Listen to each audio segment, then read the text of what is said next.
I want to go back to having more participation on Zoom. I realize the convenience of Facebook and YouTube, but I think we miss that face-to-face, at least I do, the face-to-face fellowship that you can have on Zoom. And so I want to encourage all of People's Church members, if you're joining in for Bible study, you can continue to do Facebook and so forth, but sign in on Zoom so we can see you and at least be able to greet you, and you can see and greet other members of the church, and we'll see how that works for a little while. I want to get started tonight. With a couple of housekeeping type of things. First of all, we are we're getting ready to have a podcast. Our church is going to be we're going to be having a podcast, and my first guest on the podcast is going to be my personal physician, Dr. Hugh Beatty, who we refer to here as the wellness doctor. He's going to come and sit and share with me. We're going to go live on Facebook and YouTube, and you'll be able to ask questions about health issues. There will be a flyer that will be going out. The last part of our preparation for this is that we have to sit. We're going to set a date, and as soon as we set the date, the advertisement will go out, and it'll be open to anybody. This won't just be open to People's Church members. It'll be open to anyone who wants to join us on Facebook or YouTube, and we'll probably Zoom it as well, because I believe that one of the things that especially we've had to deal with during this pandemic is health issues. If you had health issues before the pandemic started, doctor's visits are less frequent, stress is higher, isolation is more, and so Dr. Beatty, who is my personal physician, is going to come, and we're going to sit down and really have a conversation about health, primarily for the minority communities, but overall for anyone. Some of the things are going to be specific to our culture, to Black and Hispanic cultures, to some things based on our skin color that we suffer with more than others. But it is going to be also directly related to anyone, because there are some health issues that are not discriminatory. They don't care whether you're Black, white, Hispanic, pink, green, yellow, orange. Right. Some stuff just happens. Some things come with age. Some things come with stress levels. Certain things come genetically, and he's going to come and talk with us about some of those things and perhaps give us some solutions. And Dr. Hugh Beatty, he is taking new patients. Listen, if you need a good doctor, you ought to call Hugh Beatty. You look his name up, look his website up, Dr. Hugh Beatty, and you won't be sorry if you decide to go and see him. All right. Let's look at the lesson again tonight. I want to try to finish this lesson that we are working on. We are still doing the great I ams of Christ, and we've been dealing with the Good Shepherd. This last couple of weeks, we've been dealing with the Good Shepherd, and last week we talked some about some of the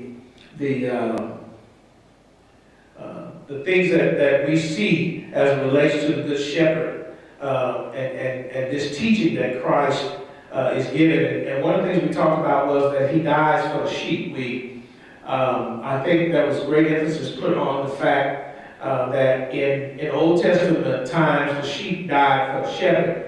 but in the New Testament, the shepherd actually dies for the sheep.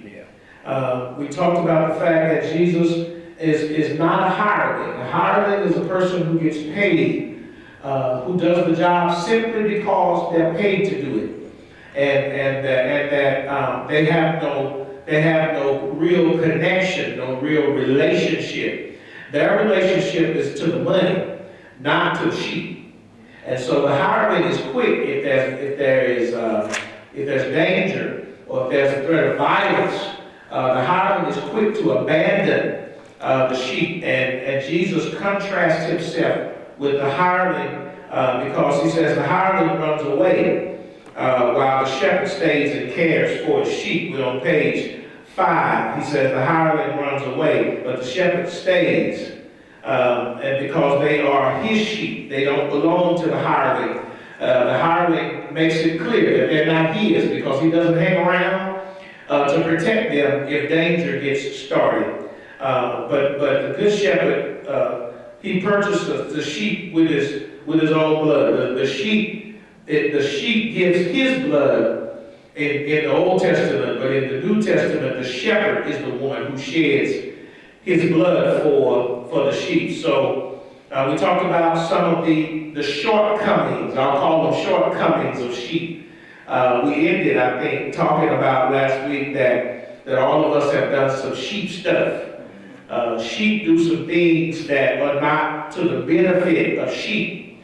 And that's the reason you have to have a shepherd. The reason you want to have a good shepherd is because sheep have no ability to care for themselves without the presence of a shepherd.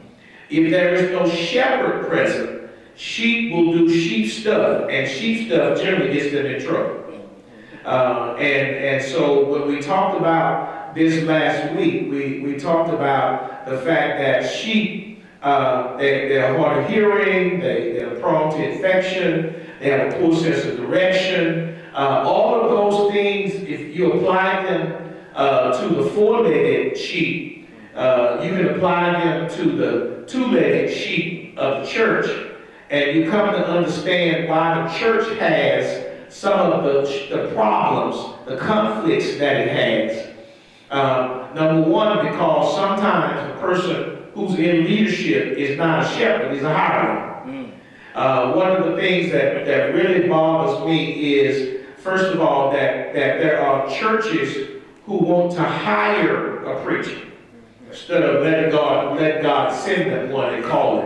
And then second of all, there are some preachers who want to be hired because they don't want responsibility, they want remuneration. And so the problem then becomes that when there is difficulty, some of the sheep issues crop up, and a hireling has no heart for sheep issues. A hireling wants to get his day done, get his paycheck, and get to the house. And Jesus says that's not the kind of shepherd that he is. I don't know about you, but I thank God that Jesus is not the kind of shepherd, or that Jesus is rather not a hireling, but Jesus is a shepherd, and that he is the kind of shepherd who is willing to put in the time to make sure that the sheep are properly taken care of. All right? And so he talks about the Pharisees on page 6. We talked about the Pharisees in contrast to good shepherds, because they had no loving concern for that beggar in John chapter 10. So they put him out of the synagogue, and Jesus found him and cared for him. And so chapter 10, verse 14, 15 says that Jesus knows his sheep. So in the Gospel of John, the word knows means much more than intellectual awareness. And we talked about that last week, that know is an intimate know. I think it's worth repeating again that Jesus does not just know us on a casual basis, but Jesus knows us intimately. He knows us. One of the greatest joys of the Christian life ought to be that even with all of our stuff, Jesus knows us, and yet he still died for us. As a matter of fact, he died for us because of what he knows about us. He knew that there was no redemption in us, and so he became the Redeemer. And so when we look at our lives, we have to understand that Christ is seeking an intimate relationship with us. He does not, Jesus is not in to casual relationships. Jesus is not into casual relationships. Jesus is into intimate relationships. He wants to be close to us, and he wants us to be close to him, first of all, and then close to one another, second of all. I said yesterday that one of the downfalls, as many great things as we have seen come out of this new way that we have to do ministry, one of the things that we have missed is the closeness, the intimacy, the ability to touch each other, to hug each other, to speak words to each other, to really be a blessing to each other physically by just being in each other's presence and company, and so that's the part that we miss. And I see one of the reasons that I see people that are still getting on Zoom. Well, thank you for getting on. One of the reasons that I still believe that we need to see each other and interact with each other is because if we don't, the closeness will drift. Long distance relationships are difficult. Yeah, long distance relationships are difficult. And the pandemic has made some of our relationships long distance.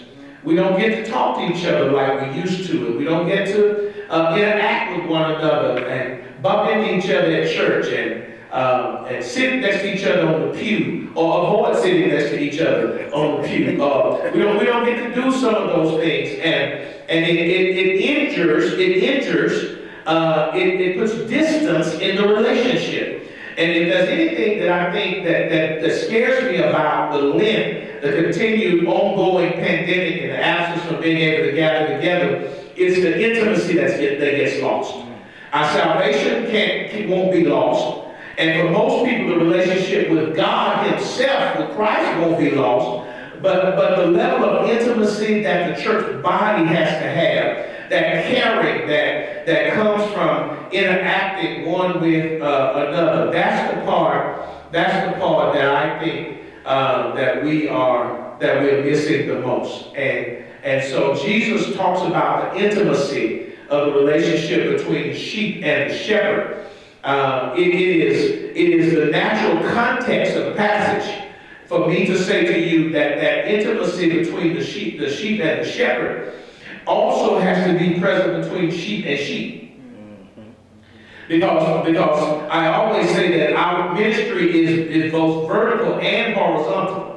It is vertical, it is up and down, it is us going up, and our ministry going up to God, but it is also horizontal. It is going out to others who are on the same plane that we are on. And so that intimacy that is built between the shepherd and the sheep, and thereby it is built between sheep and sheep.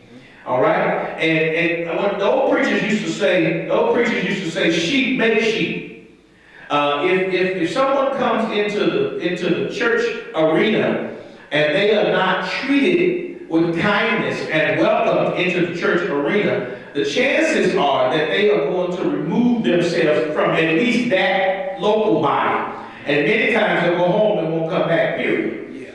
And so sheep make sheep. How sheep treat others when they come in to the fold, how members of a church treat others when they come in to the local body is a big part. Preaching can be good, singing can be good, ministry can be good, but if people don't have a heart for people, then the church is not going to grow like it can grow. So there's an intimacy issue there. And so Jesus emphasizes that intimacy is important. Relationship is important. He says, I know my sheep and I am known of them. I know them, they know me. And let me add that we know each other. And that's how intimacy is accomplished. And page 7, it says his people, it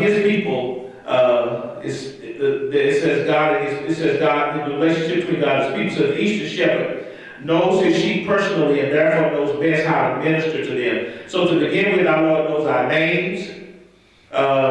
In John chapter 10, verse 3, he knew Simon. John chapter 1, 42, he even gave him a new name. He calls Zacchaeus by name, said, come down out of that tree, for today I must abide at your house. That's Luke 19 and 5. When he spoke Mary's name in the garden, she recognized her shepherd. That's John chapter 20, verse 16. He knows our names. I was combing my hair the other day, getting ready to go to the barber shop, and because I've been off for several weeks, I hadn't picked up the comb. I just get ready to go to. I was going to go into the store, something I was going to have on my head. So I had to comb my hair out, and so I wet my hair and all of that, and I started combing it with the comb, and it's hurting. I'm not really tender-headed, but when you ain't combed your hair about 3 weeks, it hurts. And I'm combing my hair, and I looked at the comb, and there was a clump of hair in the comb. And it just hit me. The passage of scripture where it says he knows the numbers of the hairs on our head. I was concerned about those hairs because it was hurting to comb them out. Jesus is concerned about it because he knows everyone I lost. Yeah. He does not just know our names. He knows the number of the hairs on our head. How many times have we just nonchalantly combed our hair over the sink and then just washed the hair down the sink without even a second thought? Or go to the barber shop or the beauty shop, say cut it off. Yeah. And not even give it a second thought. But God knows how many hairs you had when you walked in, and he knows how many you had when you walked out. He knows the number of the hairs on our head. He feeds us. He takes care of us. Jesus says that he knows. He feeds the sparrow. He clothes the lilies, and if he can feed the birds and clothe the flowers, then he can take care of us. He knows our name, but it doesn't just go. It doesn't stop with just knowing our name. He knows us intimately. And I would think that there are those of us who are together tonight in this Bible study who can think of people that you know their names, but you don't really know much else about them. You know their name, but you don't really know much else about them. You don't. And you know, nowadays you can Google them just about to find out pretty much anything you want to know information-wise, but that still doesn't really tell you the heart of the person.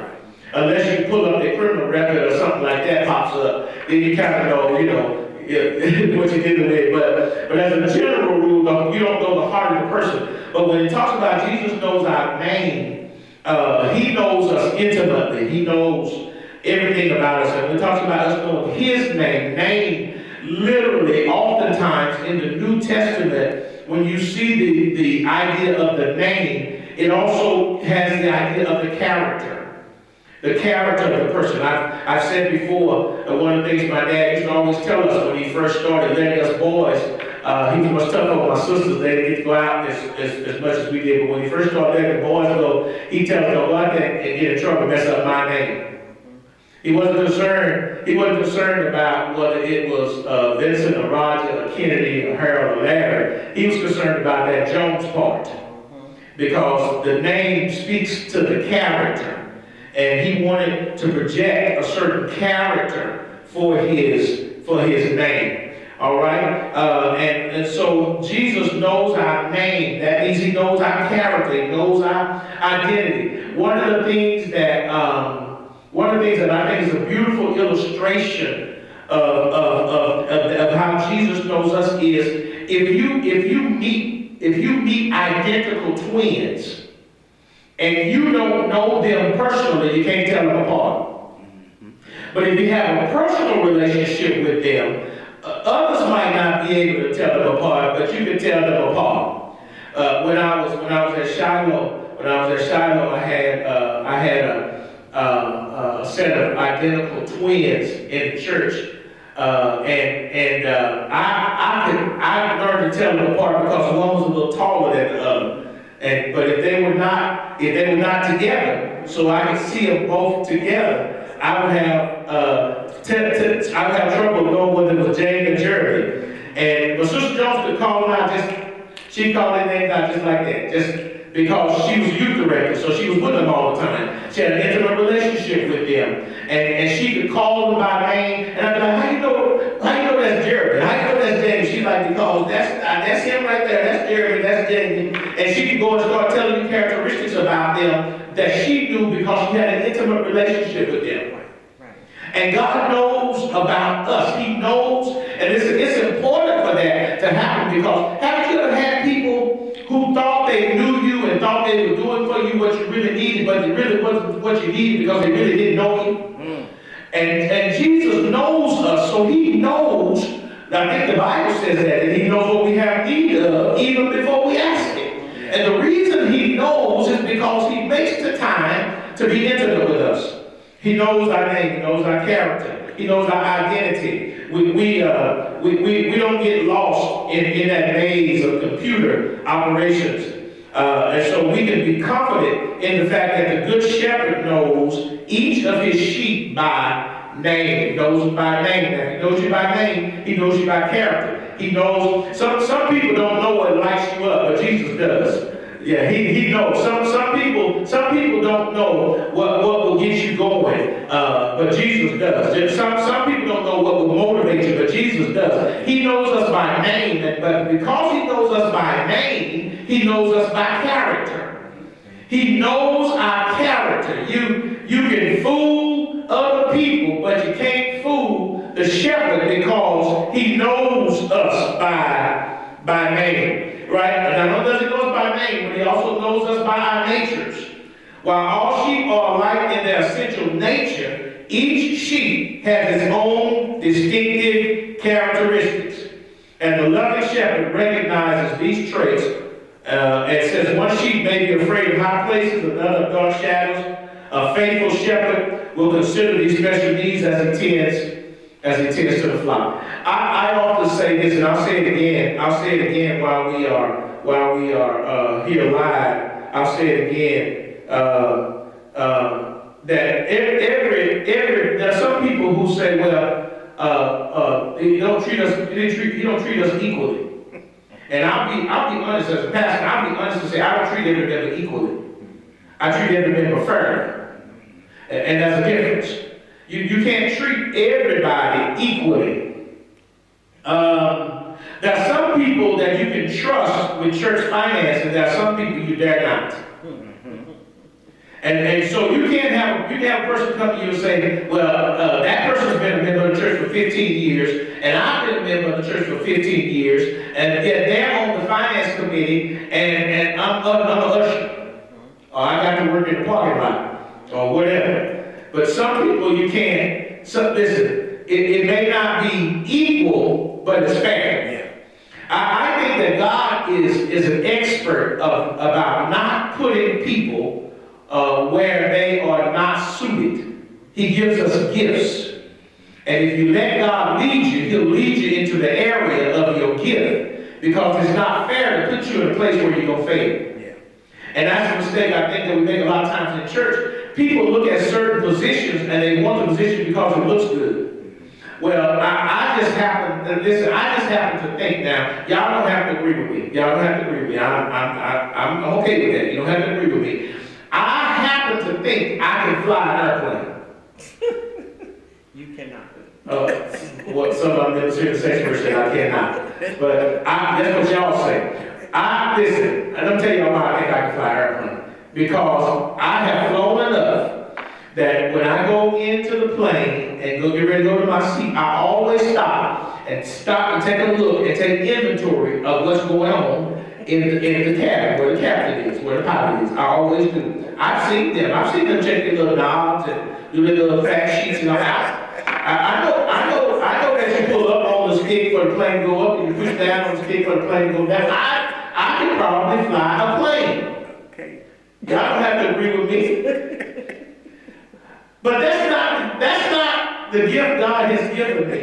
Amen. And if I get on an American Airlines flight, I have not been authorized to fly. If I get on an American Airlines flight and go sit in the pilot's seat, strap myself in, and get the captain's hat and put it on, and go try to crank up the plane, it's gonna be some TSA guys, big guys named Bubba, gonna be coming to get me. Because that's not what I've been authorized to do. I need to stay in my gift. Yeah. By the same token, the American Airlines pilot can't come in here and run the church. Amen. Because it's not his gift. God has gifted us, and he recognizes our individual particular traits. And one of the things that really gets me sometimes is to see people who want to stand in positions where God has not authorized it. Well, one of the things we're seeing in church a lot today is people think that they can come in and treat church like a corporation. And the truth of the matter is the church operates differently. And our authorization is not based on education.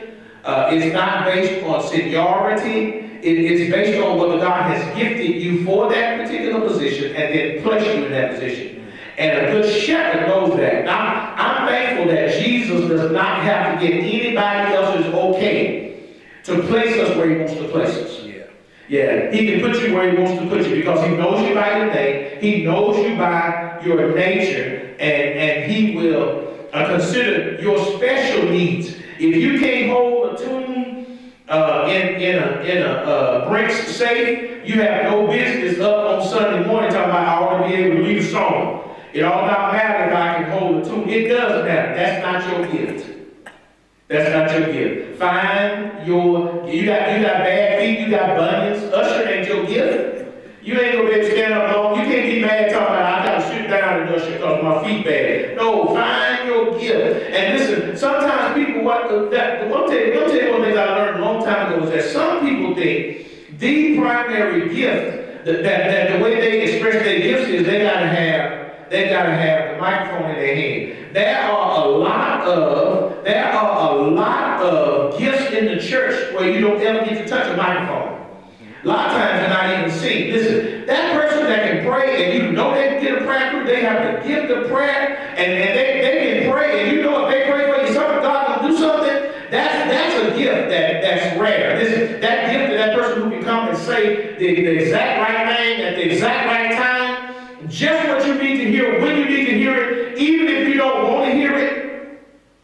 That's an unusual gift. That person that just knows how to get people to come together, that knows how to teach the word. They know how. There are gifts that don't always get you in front of the camera or get you in front of the microphone, but they are necessary gifts for the body of Christ. And the shepherd knows those gifts. Good teaching. It's good for me to say to you, every single saved believer has a gift for the body. It comes with the package. God does not save you and then take an inventory of what gift he's going to give you. He's already given you the gift that makes you vital to the body of Christ. All right. So then, have you ever noticed how different the 12 apostles were from one another? It talks about the differences when we talk about sheep and the differences and the shepherd knowing the differences. Peter was impulsive and outspoken. Thomas was hesitant and doubting. Andrew was a people person who was always bringing somebody to Jesus. While Judas wanted to use people in order to get that money for himself. Jesus knew each of the men personally, and he knew exactly how to deal with them. And I'm glad that he knows us personally. He knows how to deal with us. All right, so because he knows our natures, he also then knows our needs. He knows our nature, so he also knows our needs. He knows our names. In case you're keeping notes, he knows our names. He knows our nature, and he knows our needs. You ought to go on your live stream, you ought to type that in so somebody can get it later. He knows our names. He knows our nature. He knows our needs. Often we don't even know our own needs. Psalm 23 is a beautiful poetic description of how the Good Shepherd cares for his sheep. One of the things that I know about shepherding is the shepherd. He doesn't wait until the sheep give signs of being hungry. He anticipates. He knows them, and he anticipates their needs. He doesn't wait until they are parched with thirst. He knows their needs, and he anticipates their needs. When he leads them through dangerous places, he anticipates the danger. He knows, listen, a good shepherd knows where the enemy will hide. And so when he's leading sheep, he knows the places that are dangerous for sheep, because he knows those are good hiding places for those who would prey on sheep. And so he knows their needs, and he knows how to take care. Let me just say, my pastor would say, let me hump it off for you. God knows what you have need of. God knows your needs. Now listen, I might not know. If you don't tell me, I might not know. And some people you live in the house with might not know what your needs are, but God knows what you need. And he knows instinctively. He doesn't have to ask you. As a matter of fact, he doesn't ask us. He tells us to ask him. He does not ask us. He tells us to ask him. And so whatever you have need of, you can ask it. And he said, if you ask it in my name, if you ask it according to my will, I'll give it to you. And so he knows what we have need of. So in the pastures by the waters, and even through the valleys, the sheep need not fear, because the shepherd is caring for them and meeting their needs. So if you connect Psalm 23 and 1 and 6, you get the main thing of the poem. I shall not want all the days of my life. That's it right there. I shall not want. That's the benefit of having a good shepherd, or the good shepherd. I shall not want. And then how long? All the days of my life. He takes care of us all the days of our life. Listen, this is the part I like. This is the part I like about it. Before we even recognize that we are sheep, he's taking care of us. We out there in the world going. You know what goat is? We out in the world goat. We out doing the goat thing. We haven't even realized yet that God has a plan for our lives. We out in the world doing our thing, and he's taking care of us. He keeps us. I know he keeps, listen, I know he keeps somebody listen. Somebody who's listening to me tonight knows that if it had not been for the keeping power of God before you got saved. Before you got saved. The reason you did not get saved in prison is because of his keeping power before you got saved. That means somebody. The reason you did not end up in a cemetery or in a hospital with life-threatening wounds, or you didn't end up in a bad relationship, is because he kept you before you got saved. He has a way of keeping us, and he says he'll keep us all the days of our lives. One of the things that strikes me about sheep is how calm sheep always are when the shepherd is present. Let that marinate for you for a little bit. Let me say it again. One of the things that amazes me about sheep is how calm sheep are when the shepherd is present. Now, if he's not present and things happen, they may become a little distraught. They may become a little confused and disoriented. But when the shepherd is present, sheep have no fear.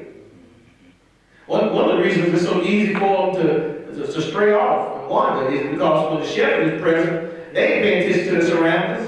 They're enjoying the blessings of the shepherd. They're enjoying green grass. And they are enjoying it so much they ain't even looking up. They're not even looking where they're going. They just enjoying the benefits of the care of the shepherd. And I hope that there's somebody besides me who gets happy about being able to just sometimes not have to worry about the cares of the world, just enjoy the benefits of the care of the shepherd. Listen, ain't nothing like knowing that the shepherd will take care of you. And he cares for us.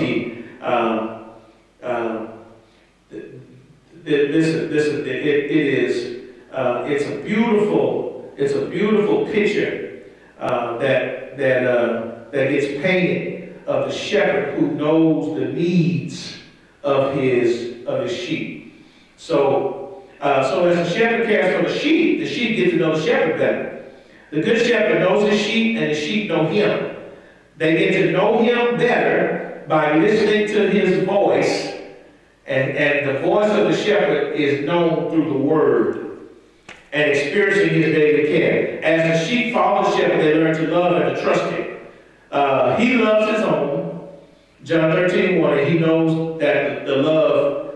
He shows that love rather in the way that he cares for them. He knows his own. He shows that love in the way that he cares, for them. And we hear his voice through the word. Listen, I'm adamant about the fact that we ought to spend more time in the word. I have a friend. I won't call his name. I won't call his name tonight. Some of y'all may know him. Pastor James Morgan. I won't call his name. Y'all may know him. Listen, Morgan is a die-hard Isley Brothers fan. He is a die-hard. If you've ever heard him sing, you know he's a die-hard Isley. He can record and he'd be like, when did the Isleys record that? He's a die-hard Isley Brothers fan. He knows all of their music. He knows the words to the song because he has spent time in their music. But you know, there's something else about Morgan. Morgan can stand. We talk about Dr. Ray and his ability to recall scriptures. Morgan has that too. But the reason he has it is because he also spends time in the Word. He spends time in the Word. And listen, nothing wrong with having some secular interest.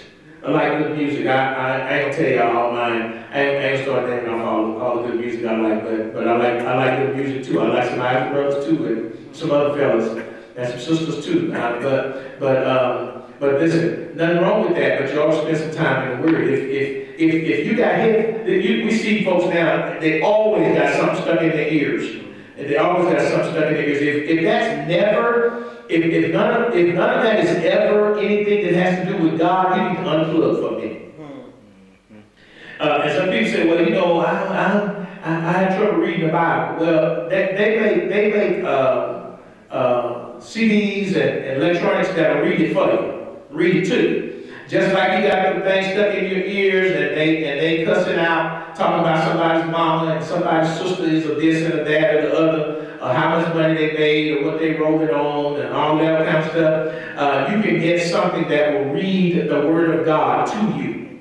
And make no mistake about it, what goes into you will be visible in how you live. Yeah. That's the reason we got to stay in the Word. That's the reason we got to spend more time in the Word. One of one of the greatest failures of the parents of this generation, of my generation and beyond, is that we started letting children, I didn't, but some folk I know in my age group and younger, they let their children make a decision about church. And it's not, it goes beyond just whether or not it's interesting or it's fun or it's lively, because ultimately what's going to keep them is not those ministry activities, but how much of the word they have in them. And if you're a member of a church where the word is being preached, you ought to be dragging your children by the collar to the church, because they need the word in them. They get all that other stuff deposited into them. All that other stuff is going to get deposited whether you want it to or not. And the only way to cancel out some of that other stuff that is going to get deposited in them through the television and the radio and the music and the video games and all that, and just everyday life out in the world, is that they have to have constant contact with the Word. Yeah. And not just on Sunday, but they ought to have to, you ought not have a devotional life void of your children. You ought to have a devotional life that includes your children. They ought to have to do devotion themselves. They ought to have to hear the Word. They ought to have to read the Word, because then and only then does the Word become real to them, and they come to understand how much this shepherd loves them. All right? So then, as sheep follow the shepherd, they learn to love and to trust him. That's what the Word does. It teaches us not only to love him, but to trust him. Many folks don't trust God. That when things get difficult, they start looking for other avenues of escape. They don't trust God, because if they trusted God, watch what David says in his trust of God. He says, "He makes me to lie down in green pastures." That's Psalm 23. Everybody knows. "He leads me beside still waters. He restores my soul. Leads me in the path of righteousness for his name's sake. Yea, though I walk even through the valley of the shadow of death, I'll fear no evil, for thou art with me. Thy rod and thy staff, they comfort me. Thou preparest a table before me in the presence of my enemies. Thou anointest my head with oil. My cup runneth over. Surely goodness and mercy shall follow me all the days of my life, and I dwell in the house of the Lord forever." He has learned to trust him. He has learned. David, when we read that, we often read it talking about the sheep and shepherd motif. Really and truly, David is talking about himself as the sheep and God as the shepherd. He really is helping us to understand where he has evolved to, where he has matured to in his own relationship with us. And then think about it. Just think about it. I mean, you get ordained and anointed as a king while the king is still sitting on the throne. Then you have to go and work for the king. The king is bipolar. And so some days he's hyper, some days he's depressed. And when he's depressed, you sing to make him feel better. When he's hyper, you have to sing with one eye on the instrument and another eye on him, because he throws his javelin at you because he's angry, and the javelin sticks in the wall. You have to be on guard, because he decides he's going to kill you, so you go on the run.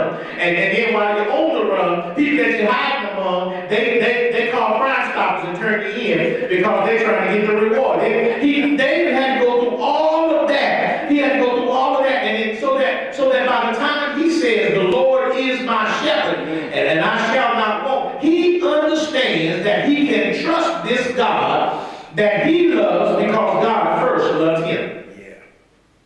I hope tonight, I know my time is running short. I hope tonight that you learn that you can trust him. He loves you. And so because he loves you, you can trust him. And he cares for you. The good shepherd brings other sheep into the flock. We see that in verse 16. The fold is Judaism, John 10:1. But there's another fold, which is the Gentiles, who are outside the covenants of Israel. If you were not born Jewish, or you've not converted, even if you converted to Jewish since if you were not born Jewish, stop talking about you got the promises of Abraham. The promises. Listen, okay, I'm good with the promises of Abraham. I can understand houses that you did not build, and land that you did not buy, animals that you did not raise, and food that you did not plant. I understand all of that. But listen, I want the promises of Jesus. I want to go beyond these earthly promises that were given to Abraham. I want the promises of Jesus. And the promises of Jesus say that one of these days we're going to stand in the presence of an almighty God. Yeah. And you want to be counted in the number.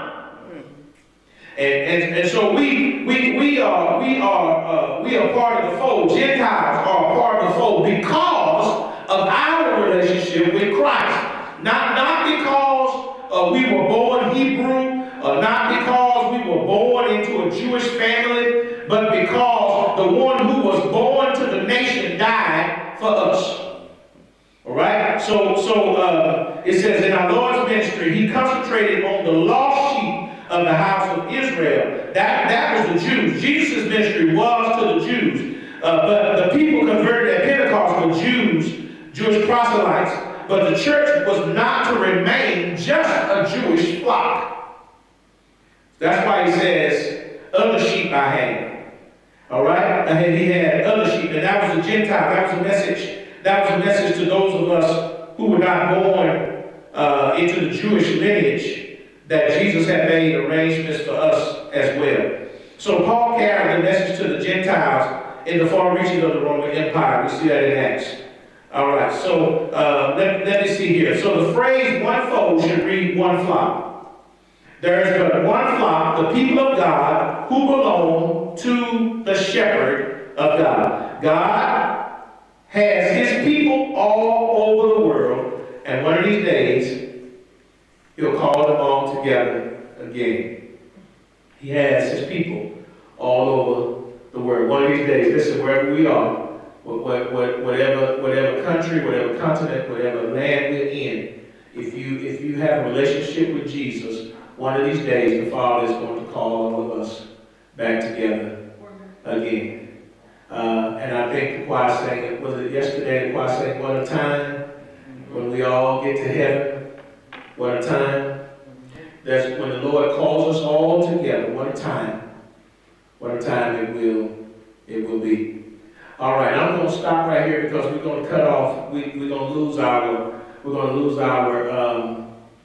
live stream audience here in just a couple of minutes. And so I want to stop right here and just say thank you to all of you. We got a little bit more of this lesson to take, and we'll try to see if we can get done next week. I want to thank you again. I want to encourage you. If you are on the live stream and you want to join us on Zoom, you are more than welcome to do that. Contact me. Send me a private message on Messenger, or if you have my cell phone number, send me that information, and I will send you this Zoom ID. That's our primary ID. I don't post it online because it's our primary ID, but I will give it to you if you contact me personally, so you can sign on with us on Zoom. That allows you to see other members. It allows you to see other people who are participating and participate in the Bible study through the chat. And so we invite you to do that. You're more than welcome to do it. You don't ever have to say anything while you're on Zoom, but it just allows me to see your face and you to see mine, and we can interact on Zoom. All right. So again, let's be prayerful for the country. Let's be prayerful for our city. We had some type of law enforcement shooting in the city today. I don't know all of the details. I do know that was an officer-involved shooting, and we're going to be praying for all of those who were involved, not just the one who was shot. I don't know what they did at all, but I know that if an officer had to use his gun in the line of duty, we ought to be praying for not only the person that was shot, but the one who had to do the shooting. We need to pray for our law enforcement, period. They have a difficult enough job, and and there are some among them that make it more difficult. I've never been one to condemn and say all police are bad, all police are not bad, just like all folks of any other group are bad. There are some within that group that shouldn't be there, but that's true to say. Hey, cuz, that's true to say of anybody. I want to also, while my cousin is on, I have a cousin that's on Zoom tonight, Denise Bryan, who's on my dad's side of the family. She lives in San Diego and just recently lost a grandbaby. And so I see her on